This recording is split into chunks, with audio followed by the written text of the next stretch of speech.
Hey Crosspoint family, this is Wes coming to you from my office. I want to say happy Thanksgiving if you're watching this on Thanksgiving Day. If you're watching it afterwards, again I'll say happy Thanksgiving even though it might be a late Thanksgiving.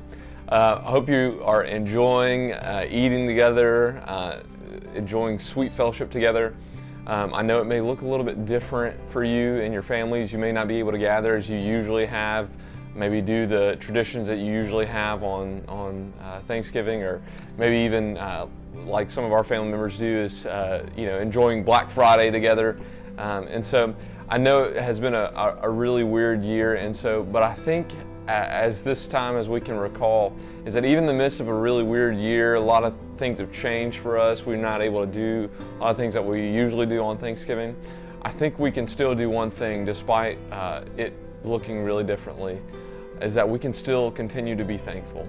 And so I want to just draw our attention just real quickly to the book of Colossians. You may have heard me preach this sermon last year, but the book of Colossians has the word thanksgiving or thankful pop up numerous times throughout the book. And so I want to read these to you and then just draw you in real quickly on what I think Paul's getting at. So if you remember, if you want to open the book of Colossians, it starts by in verse 3, we always thank God. And then if you look at verse 12, giving thanks to the Father. If you turn the page in chapter 2, verse 7, it says abounding in thanksgiving.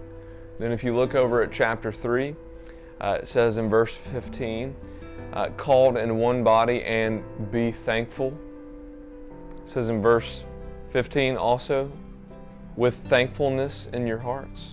Verse 17, giving thanks to God the Father. And then the last one says in verse 2 of chapter 4, continue steadfastly in prayer, being watchful in it with what?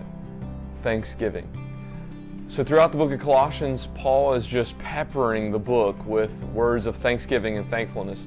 And I think the purpose is to remind us that one characteristic, kind of one hallmark of the Christian life, is us expressing thankfulness to God for what He has done for us in Christ Jesus.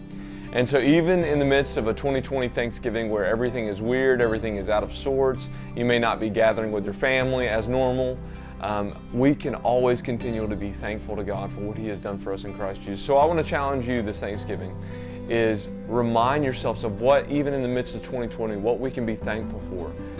God's mercies are new every day, and I think we can continually remind ourselves of that. That even in the midst of a very weird year, God has continued to show His goodness to us. And so recall that this year during Thanksgiving of what God has done for us in Christ Jesus and the many things that we can be thankful for. One thing I'm thankful for is, like I said, I am thankful for Crosspoint Baptist Church. I'm thankful for you, Crosspoint family. I love you dearly, and you are a gift to me. And so I hope you enjoy this Thanksgiving. I hope you enjoy spending time with your family, even though it may look differently. And I hope you have a great time just enjoying sweet fellowship and good food. So I hope you all have a great time. Don't fight too much over who gets the turkey leg and the sweet potatoes and all that stuff. But enjoy your time together with family. Love you. Have a great day.